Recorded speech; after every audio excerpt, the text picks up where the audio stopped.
Hey, what's up you guys? My name is Amber, welcome to my channel, and today we're going to be discussing The Fallen Girls by Hayley Krischer. As a brief disclaimer, I did want to note that while this video is not monetarily sponsored in any way, Penguin Teen did send me a copy of the book in order to review. Before we get too far into the review, I did want to mention a few trigger warnings that were relevant to the book, including eating disorder and body dysmorphia mentions, as well as physical descriptions that could be potentially upsetting, underage smoking and vaping, toxic and abusive friendships, vaguely ableist comments and assumptions, drug use, and death from overdose. If any of these things are liable to be potentially triggering or bothersome to you, please have extreme discretion while watching the rest of this review or reading the book. And for anybody who likes to prioritize different representations within literature, this book features Black, Jewish, lesbian, and queer characters. But with all of that being said, let's go ahead and discuss the book. Jawdis and Shade are the type of best friends who share everything.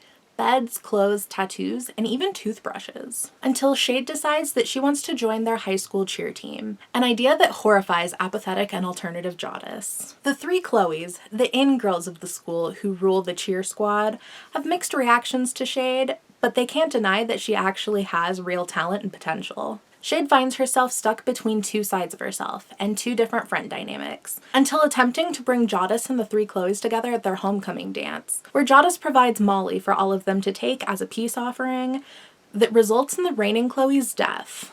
But was it an accident? Shade isn't so sure. Now, The Fallen Girls serves as an exploration of female friendships and the dark and toxic undertones that those friendships can sometimes take. And I could see this as potentially being upsetting to certain people, especially from a feminist standpoint, and the thought of like, well, why are we getting this narrative instead of something that's lighter or a little bit less, negative, or women against women and things like that. But quite frankly, I think that the narrative is incredibly realistic, and I actually like that we're focusing on toxic femininity, especially with the past few years having put toxic masculinity on blast. So we do get to see a lot of displays of toxic femininity, especially in the context of bodies and physical appearances, which is to be expected in the context of a high school cheer team, but it really drives home a lot of those concepts, and not even just deriving from the high school girls, but how they get a lot of these complexes and concepts from their mothers, who are very much the same type of people. And it does a lot of exploration into a lot of different toxic traits that are very much ingrained and associated with the female experience. And in that same grain, we also get to see a lot of competitive natures and a lot of these girls pitting themselves against each other or pitting some of the other girls against other girls, and the desperate measures that some people are willing to take in order to get themselves to the top. And in doing so, we do get to see a lot of very, very toxic friendship dynamics and how all-encompassing certain friendships can be, when you are swept up by a particular person, but also how bad they can get when you are on the tail end of that, where you're maybe having a falling out, and how it can truly feel like more of a breakup than anything else. I've personally had the experience, so I can only assume that it's more of a relatable experience after reading this book, but just how some friendships are just so all-encompassing and how it's very much all or nothing, and how invested in other people that you can get to the point where it becomes very, very unhealthy for everybody involved, and how messy and nasty that can get when those friendships are no longer as intense as they used to be. Or when one person involved isn't feeling as intensely about it as the other, which is another dynamic that can just be absolutely explosive in certain hands. So as you can probably assume, throughout the book there is a lot of manipulation and casual guilt tripping and just a lot of very, very toxic and abusive behaviors, but that are presented as just normal or part of their daily lives, which can be accurate for some people, but it's very important to note that it's not healthy. You can tell that the book very much takes some inspiration from the film Heathers, which is especially obvious considering the film is actually referenced within the book as well, but you can definitely tell you know, the inspiration with like the three Chloes, where it's like the in-girls of the school are three girls who all share the same name, and how there's this new girl who gets thrown into that dynamic and throws things off. There's definitely enough differences that I wouldn't go to sit, like, I wouldn't feel like this is plagiarized or anything like that. I do definitely think it's just used as a bit of inspiration and potential homage to the film. But it almost feels like, all right, so if you're familiar with Heathers, we have the film Heathers, and then there's a musical based on the film, except the musical leans a little bit more into what the film was actually trying to satirize. So the musical is almost a little bit of a parody of itself. You know, a lot of people might argue that fact, but that's just, the musical's a little bit more upbeat and traditional, kind of like, you know, high school experience, but make it alternative, whereas Heathers had a lot of actual social commentary and satirical elements and was very, very artfully done with filmmaking and things like that. Whatever. I'm not, you know, gonna pit one against the other. I would say that The Falling Girls kind of falls right in between the two, where there are definitely satirical elements to it, but there's also a lot of elements that just make it more of a traditional high school story as well. I will have to say, though, that within the book, they do end up doing a lot of telling instead of showing. And I would have loved to have felt a little bit more of an emotional attachment, not only to the characters, but to at least have been swept up in the emotions of the characters' feelings for each other, and just these all-consuming and encompassing friendships and dynamics that just sweep you off your feet and cause such emotional euphoria and turmoil. I just didn't feel a lot of that. They were telling us a lot about it, but I just didn't really get that intense feeling of it, and I do wish that we had gotten a little bit more of that. Like, we're definitely told about these different friendship dynamics, but it just didn't really feel like it ever got that deep, you know? It stayed very surface level and wanted to explore that topic without...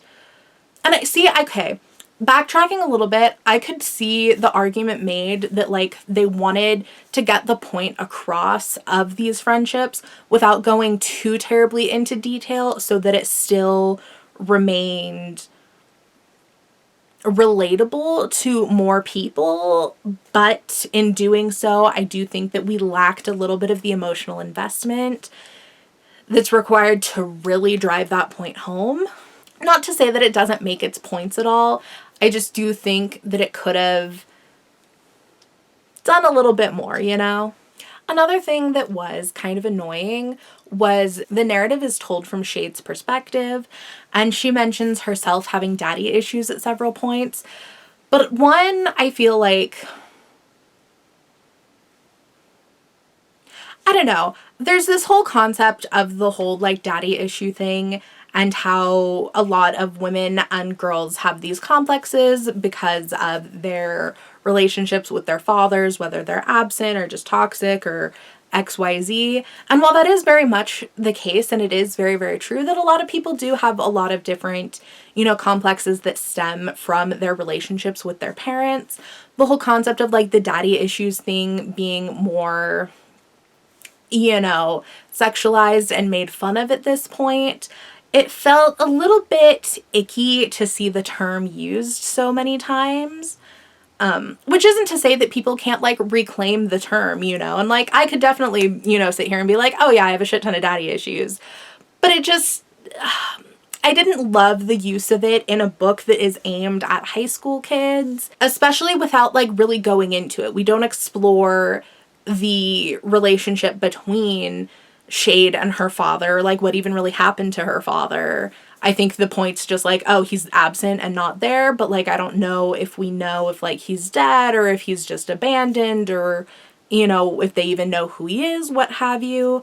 And I feel like if you're gonna go with using the term and making a point of the character having quote unquote daddy issues, like at least bring it up a little bit, you know, like explain where that comes from, like how that stems from anything or something, you know? So like definitely not a major point or anything. It was just like a vague annoyance to me. The parental dynamics that we did get to see in the book, I thought were interesting inclusions. It was very primarily daughters and mothers that were featured. There are like a few stepfathers that were mentioned as well, but we didn't really get to see any like actual present father figures within the book, which is definitely a certain kind of commentary. But between the examples of the mother-daughter relationships, I thought they were really interesting inclusions because we got such a variety of them. You know, between absent moms, overbearing moms, self-absorbed and lax moms, and how all of these daughters were jealous of the relationships that the other girls had with their own mothers, even though nobody was happy. Like, everybody had their issues and reservations with their parents, but they were all jealous of how the other mothers approached things and either how present they were or how not present they were, which I think is definitely a really, really interesting commentary that could be very, very relatable to a lot of people. You know, we really get a wide spectrum of parental relationships and the dynamics between the child and the parent, and it's a really, really unique concept. It's not a unique concept because it's very, very realistic and accurate to people in real life. I've just personally never seen such a wide variety of relationships featured within one book. And as somebody who doesn't have any personal experience with it, I thought that the particular inclusion of the like pageant mom archetype with the cheer girl daughters was a really, really interesting perspective to see firsthand. Now, we are going to take a brief detour for a second, and I'm gonna go very parental mode because within the book they do a lot of stick and poke tattoos. I'm not at all against stick and poke tattoos. One, I do think you should be of legal age so that way you can make your own adult decisions, because I know that if I had access to doing stick and poke tattoos as young as these high schoolers are, I would have done some stupid ass shit. I can fully admit that because I had some stupid tattoo ideas when I was younger that I wouldn't want to have now as an adult, whereas like now I have a whole method for getting tattoos, blah, blah, blah, whatever. If you're doing them safely and sanitary, that's all I can ask for at this point. If you're not going to not do them safely and, you know, with sanitized products and actual proper products, you know, with real tattoo ink. Don't be doing any of that pen ink shit. But with that being said, the book doesn't feature them being done very well. You know, they feature them being done quite frequently, but without any proper tattoo aftercare. And it stresses me out. Like, if you're gonna go so far as to featuring that kind of topic, like, at least show it being done properly so you're not giving these kids ideas of like, oh, like, let's just do stick and poke tattoos, and like it tells you kind of how to do them, but it doesn't tell you how to take care of them afterwards and, you know, proper tattoo etiquette or anything like that. Especially in one instance where, you know, one character is showing another character several like a couple new tattoos that she had given herself, and then proceeds to jump in a pool because they're going swimming. And that is an absolute fucking no for new tattoos. Like, if you have a fresh tattoo that's not completely healed, you absolutely cannot go in water that is standing like that. There's so many infection and bacterial risks to that. Like, that is one of the main things. Like, any tattoo artist will tell you, do not fucking go swimming after getting a tattoo. You know, you don't even want to sit in baths after you've gotten a fresh tattoo. Like, shower and that's it for a while until it's healed. So the fact that they're just showing such potentially dangerous tattoo etiquette stresses me out. But I can't say that it's not realistic because that's just how Gen Z is at this point. I have younger siblings and cousins who are at this like target age range that is featured within the book, so I know that they're all giving themselves fucking stupid stick and pokes and things like that, as well as vaping and smoking, which is featured very prevalently in the book as well, which is just I'm never not going to be mad about it. Like, millennials almost killed the smoking industry and then they fucking rebranded with the flavored vape shit, and now all these kids have nicotine addictions again. I'll die mad about it. But, you know, for this particular target age range, it's realistic. And with these inclusions, I'm almost wondering if I myself am getting a little bit too old for like high school stories now. You know, and that's not to say that like it's not relatable, because I definitely found the whole plot of the toxic friendships to be very, very relatable, and I did get the vibe of the story in that aspect. But I might just be a little bit too old for how they're telling their stories now, you know, just, you can definitely tell that it is a very, very modern story. And especially with the inclusion of social media and things like that, which I'm not against. It's just the particular way that it's featured is very much like, yep, these are high schoolers on Instagram kind of vibes. Which again, is not a bad thing. I just might be aging out of the relatability in that particular aspect. For anybody who cares about realisticness within books, which is something I very much enjoy because I learn a lot from books, especially from different perspectives. But if it's not something that I'm already familiar with, you know, I'm not going to know where things are realistic versus not. And apparently the author actually had a cheerleader as a consultant to make sure that everything referenced in that regard was accurate. So I do think that that's absolutely fantastic. You know, one, as for people who aren't familiar with the terms and expressions and things like that, to know that it's all accurate. But two, for anybody who is invested in that kind of thing and familiar with it, they'll be able to like read it without being like, oh, well, that's wrong, or like, that's not accurate, or like, blah, blah, blah. So I think that's an absolutely fantastic inclusion that she used a consultant, and like, even mentions that she was a cheerleader herself at some point. Overall, it was an interesting read. I really would have liked to have seen a lot more emotional depth within the book. And for myself personally, I would have loved to have seen it a little bit more, you know, fast-paced and more dramatic. But at the same time, I could also definitely see the appeal for some people that it was a little bit slower paced and just more realistic. So I could definitely see the argument for both sides of that.